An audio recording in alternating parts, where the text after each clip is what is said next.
Bien, vamos a continuar. Entonces, acá nosotros ya tenemos dos listados de tuplas. Ahora vamos a comenzar a trabajar con los totales. Voy a ejecutar el proyecto para ver y vamos a revisar qué es lo que tenemos en nuestro Dynamic de llamado Sale. Y vemos que acá, por ejemplo, yo en los datos generales de la venta tengo, por ejemplo, los items, que es la cantidad de artículos vendidos. Tengo el total de la venta.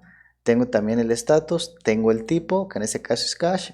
Y tengo con lo que paga el cliente, que en este caso es 1500, y el cambio. Vale, entonces vamos a utilizar esos valores para generar los totales. Voy a ir hacia abajo de esa línea comentada.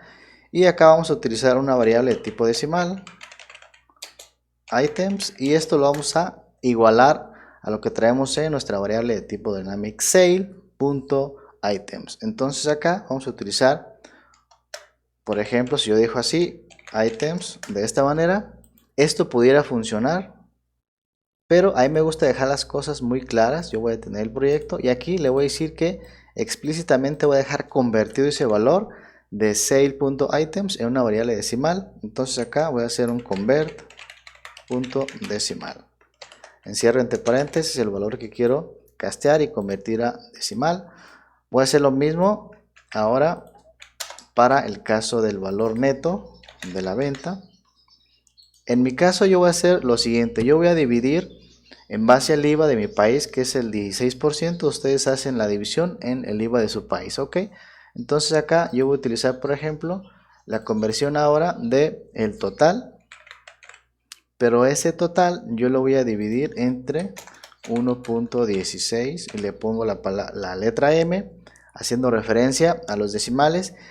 Pero en este caso, por ejemplo, yo le voy a quitar, voy a dejarle nada más un round para que me deje sin tantos decimales, es decir, que haga un redondeo. Vamos a utilizar acá decimal punto round, ahora paréntesis, y encierro todo eso que está ahí. De esta manera yo estoy redondeando el valor que me resulte de dividir el total de la venta entre 1.16.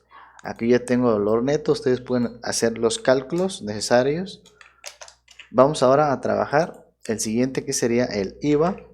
Entonces, para calcular el IVA, en mi caso, de igual manera yo voy a utilizar lo que ya hice. De hecho, vamos a utilizar exactamente el mismo valor, que es el que está en neto, pero yo lo voy a duplicar. A ese resultado que yo tengo, le voy a abrir otro paréntesis aquí en el round y lo voy a cerrar acá. Y ese resultado del convert to decimal lo voy a dividir, mejor dicho, lo voy a multiplicar por 0.16. ¿Qué significa? Que yo estoy, por ejemplo, si fueran 1000, yo lo que hago es los divido entre 1.16 y luego los multiplico el resultado por 0.16 para obtener el IVA, ¿vale? Entonces hasta ahí estoy obteniendo el IVA y finalmente sería el total. Puedo utilizar esta línea de código y acá voy a poner total, y el total sería simplemente total. Listo. Acá también, por ejemplo, yo puedo utilizar un decimal punto round para minimizar la cantidad de decimales, y en el documento a 58 milímetros, como sabemos que estamos reducidos en espacio, dejar la menor cantidad de decimales. Quizás dejarle un decimal, quizás dejarle dos, o quizás simplemente redondearlo y no dejarle en decimales. Listo, ustedes ya pueden ir ahí trabajando si van a manejar decimales o no. Hasta este punto ya hemos, digamos, de alguna manera calculado los valores, pero esto lo podemos mandar desde nuestra aplicación web ya calculado. Bien, pero esta es la primera versión de nuestra herramienta. Recuerden que acá en la comunidad vamos a hacer una herramienta que va a mutar de versiones, es decir, va a tener diferentes versiones, y cada una de las versiones va a servir para ir a un nivel más adelante y también para trabajar de una manera mucho más optimizada e inteligente. Entonces yo voy a utilizar este listado de tuplas que tengo acá,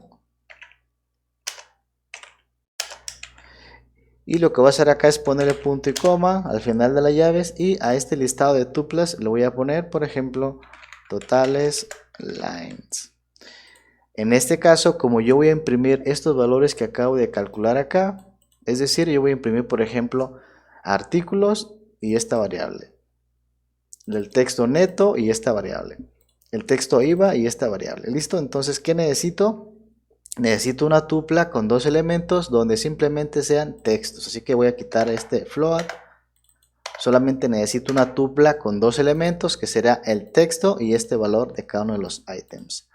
Así que acá, por ejemplo, yo voy a utilizar una línea de código de mi tupla anterior, quito el float y entonces voy a establecer aquí los valores que voy a trabajar. Acá le voy a poner, por ejemplo, artículos. Vamos a hacerlo de la siguiente manera. Yo quito esa concatenación. Acá, por ejemplo, puedo poner de la siguiente manera. El segundo sería items.toString. Ponemos paréntesis. Listo, de esta manera ya tengo acá yo artículos. Incluso le puedo poner acá el acento, porque estamos trabajando con el print document que soporta los acentos. Ya tendremos nuestra primera tupla. Vamos a hacer esto 4 veces. Listo, el segundo sería el neto.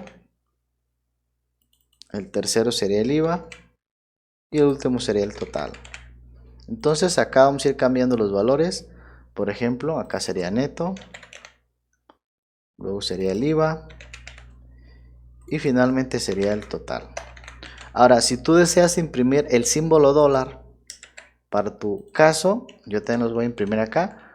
Por ejemplo, para imprimir el símbolo de dólar, ponemos entre el paréntesis comillas dobles y le ponemos la letra C. Esto donde tenemos un valor numérico o un valor, digamos, que estamos manejando dinero. En este caso el IVA también es dinero, le pongo la C. El neto también es, le pongo la C. Bien, hasta este punto entonces ya tenemos definida la siguiente lista de tuplas, que será el total de las líneas, en donde vamos a resumir el total de la venta manejando los artículos, el neto, el IVA, el total. Vamos a dejar este video hasta aquí y en el siguiente video vamos a abordar la tupla, en donde vamos a establecer las formas de pago que estamos recibiendo desde el sistema web.